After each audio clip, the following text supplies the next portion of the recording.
خبر شامل کرتے ہیں گوجرانوالہ سے۔ گوجرانوالہ میں درگاہ ابوالبیان ماڈل ٹاؤن میں حضرت ابوالبیان پیر محمد سعید احمد مجددی رحمۃ اللہ علیہ کا 21واں سالانہ عرس پاک جانشین ابوالبیان پیر محمد رفیق احمد مجددی کی نگرانی میں منعقد ہوا۔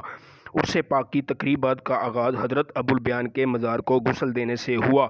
غسل کی اس پروقار تقریب میں کئی من عرق گلاب سے مزار شریف کو غسل دیا گیا اور بعد میں پھولوں کی چادر چڑھائی گئی۔ عرس پاک میں ملک اور بیرون ملک سے ہزاروں افراد نے شرکت کی اور جس میں علماء کرام اور مشائخ اعظام، سیاسی اور سماجی شخصیات نے بھی اندرون ملک اور بیرون ملک سے شرکت کی۔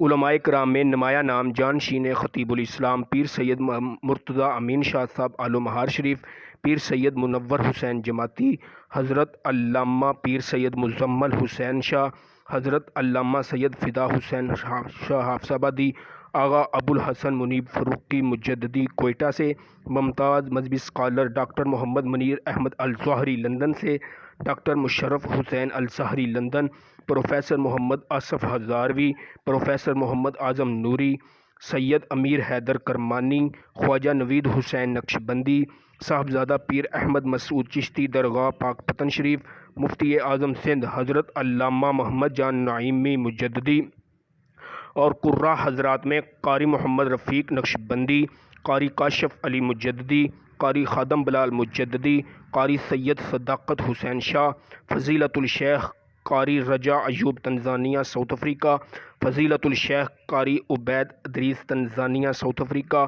فضیلت الشیخ قاری محمد مختار عبدالعزیز نے مصر سے شرکت کی۔ جانشین ابوالبیان پیر محمد رفیق احمد مجددی نے اپنے خطاب میں کہا کہ خطیب العصر حضرت علامہ ابوالبیان پیر محمد سعید احمد مجددی کی دین اسلام کے فروغ کے لیے خدمات کو کسی صورت فراموش نہیں کیا جا سکتا۔ آپ نے دن رات خدمت اسلام کے لیے وقف کی۔ آپ ایک بلند پایہ ولی کامل تھے۔ آپ کی حیات مبارک ہمارے لیے مشعل راہ ہے۔ درگاہ ابوالبیان سے آپ کے فیض و برکات کی تقسیم کا سلسلہ جاری رہے گا۔ اور آخر پر جانشین خطیب الاسلام پیر سید مرتضی امین شاہ صاحب نے خصوصی دعا فرمائی۔ عرس کے موقع پر زائرین کے لیے لنگر کا وسیع انتظام کیا گیا اور دودھ کی سبیل بھی لگائی گئی جس میں ہزاروں من دودھ زائرین میں تقسیم کیا گیا۔ آئیے آپ کی زندگی پر دیکھتے ہیں یہ رپورٹ۔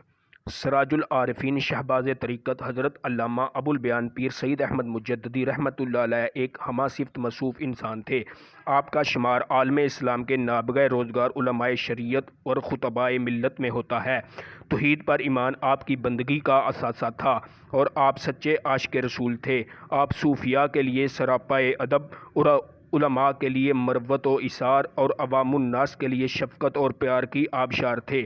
شریعت و طریقت کے جامع ہونے کی بدولت آپ نے لوگوں کے چہروں کو نور سنت سے مزین اور نور طریقت سے منور فرمایا۔ یہی وجہ ہے کہ بعد از وصال بھی آپ کے آستانے پر رندوں کی دھوم اور عاشقوں کا ہجوم رہتا ہے۔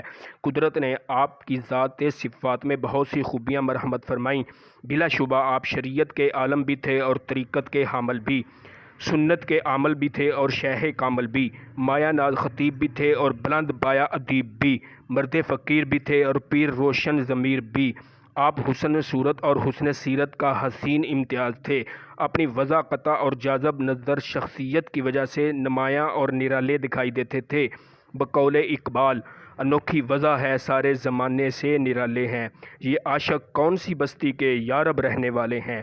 دعا ہے کہ اللہ تعالیٰ آپ کے مزار پر کروڑہاں رحمتاں نازل فرمائے اور آپ کے مریدین آپ سے تا قیامت فیض و برکات حاصل کرتے رہیں۔ کیمرہ مین سہیل مہر کے ساتھ حافظ اشفاق، نیوز 4 گوجرانوالہ۔